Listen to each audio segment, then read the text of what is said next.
There is a real possibility, come the dawn of 2011, that once again loving, committed, same-sex couples will be able to marry legally in the state of California.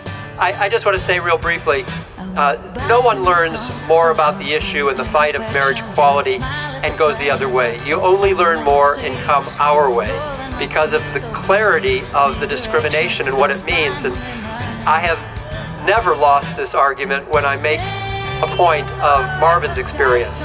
I first met Marvin at the Capitol building in Sacramento.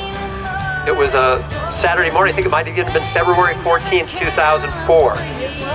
And we were celebrating, of course, the marriage licenses being issued at City Hall in San Francisco as a decision of Mayor Newsom.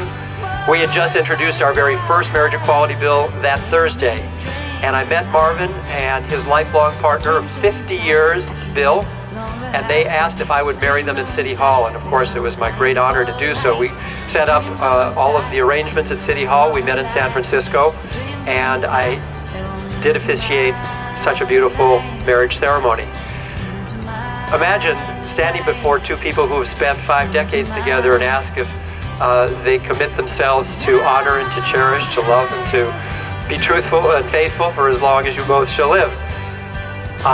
Very unfortunately, tragically, Bill died unexpectedly the following year. Now, they had met as teenage boys in the 1950s, and through all of those challenging decades of the 60s and 70s and 80s, after 50 years, they were finally married. But upon Bill's death, though they were both registered as domestic partners here in California, because there was no valid marriage license, the Supreme Court had ruled that their marriage license was invalid. Because there was no valid marriage license in Marvin's hand, he could not access Bill's health care benefits, his veterans benefits, his pension benefits, his Social Security benefits, though they had both paid into Social Security for a half-century. And as a result of all of this, just because of a marriage license not being in his hand, 50 years notwithstanding, Marvin could no longer afford the rent on the home that he and Bill had shared for about 37 years.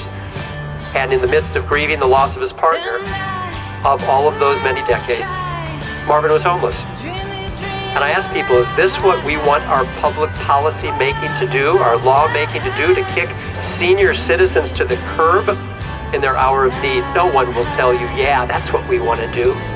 They just don't get it until they're told it.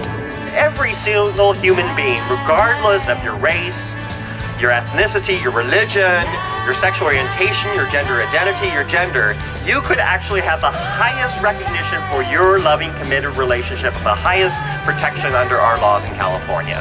And that day is coming back soon, and we hope in 2011.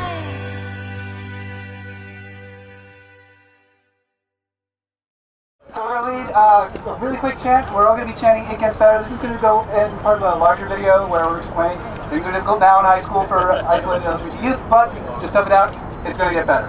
So, nice and easy. We're just going to lead the chant. Everybody ready to go? Yeah. Count down from 3 to 1. We're just going to count it a couple times, or chant it a couple times, and we're going to pan across you.